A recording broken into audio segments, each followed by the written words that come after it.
story about some people many of us feel we know intimately. We've shared their sorrows and happiness, felt their emotions of love and hate, and lived with them in the world of make-believe. So this feeling of kinship is only natural. Yet actually we do not know them at all. And that's the purpose of our story, which is about the real lives of the people of our town. Now, our town is pretty much like lots of other towns in the USA. It has big homes and little homes, supermarkets and super drugstores, and tiny sweet shops where the kids like to congregate after school. It has service stations and cocktail lounges, and bowling alleys, and schools, and churches, and of course, traffic jams. Most of our people live in San Fernando Valley, or one of the mushrooming housing developments, or an apartment in metropolitan Los Angeles, or Beverly Hills. Some live in Bel Air, or Santa Monica and Malibu by the blue Pacific. But to the world, the whole area is called Hollywood. Some of our new citizens find homes at the Hollywood Studio Club, which is under the supervision of the National Board of the YWCA. Here they share rooms with the other studio workers. Any girl in any part of the entertainment field is eligible to live at this club. This room was donated by Mary Pickford, who along with the DeMilles and other pioneers of the industry did much to erect the present building. Others who lived in this room at one time or another were Maureen O'Sullivan, Linda Darnell, and Donna Reed.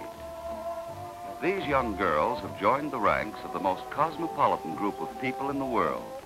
But those in show business were not always blessed with a place that they could call home. For many centuries, the actor had to earn his living by traveling over the face of the globe as a bard or a minstrel. He was always a wanderer.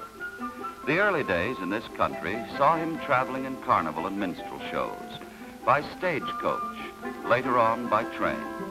With rail transportation came the stock companies, vaudeville, and the well-known one-night stand. Living out of suitcases and trunks, from hotel to hotel, the railroad timetable was as important to the actor as his wardrobe or his makeup. But with the coming of motion pictures, the life of the actor changed overnight. As the great production centers were built, a permanent home was given to the acting profession. Here, for the first time in history, the actor was able to live and to work in one place. The curtain fell on 2,000 years of wandering. Now let's see what happens when 8,000 traveling actors settle and take root in one small area and form a community. At present, they are raising some 4,500 children who get just as dirty, whose shoes wear out just as fast, who play just as hard, and who get into just as much mischief as children anywhere in the world. As the actor became rooted in one community, he took on interests other than his profession. This actor has long turned his hobby of miniature planes into a thriving business, and during the war, his expert knowledge was highly valued by the government.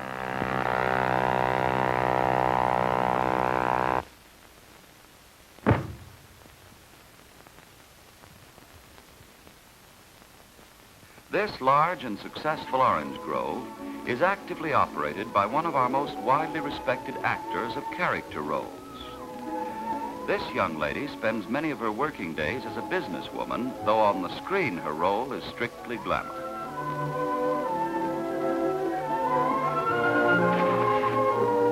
One of the romantic screen stars is an active rancher who really sticks to the job. This screen player balances her life between acting and in managing a shop for small children.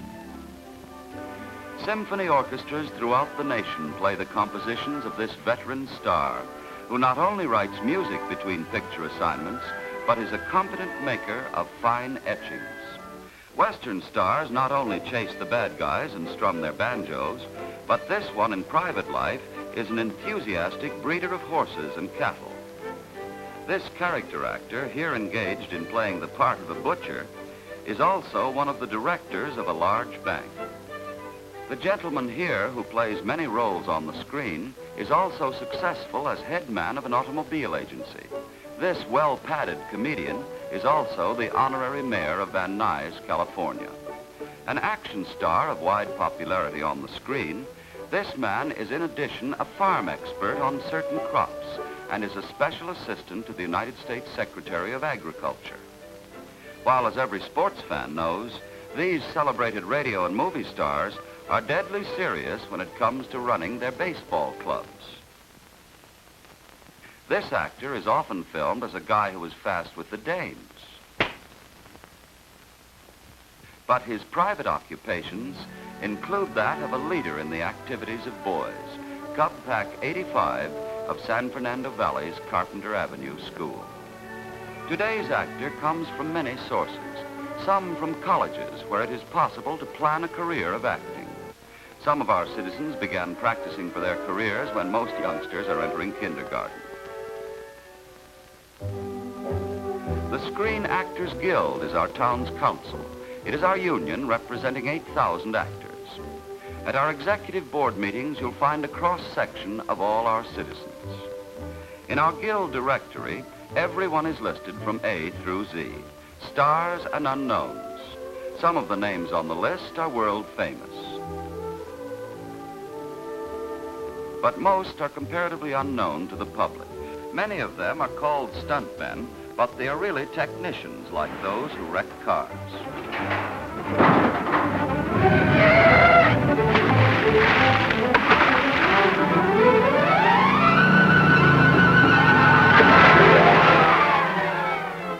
Yes, our town is unusual in many ways, for in it you will find the men who portray the roughest, toughest galoots this side of the Pecos, the well-dressed men and women who fill royal ballrooms, those who play the parts of section hands, and dancing girls, and potentates, and pugilists, cops and robbers, the rabble and the aristocrats.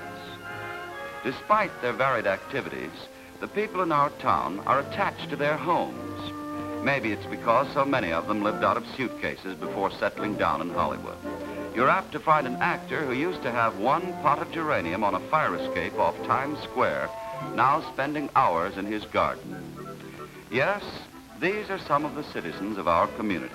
And believe it or not, nearly all of them go to the movies regularly, for show people love show business. People you've seen many times on the screen, and who beneath the tinsel and the makeup and the glitter are very grateful that modern science has made it possible for them to take root in a bit of American soil, the soil they like to call our town.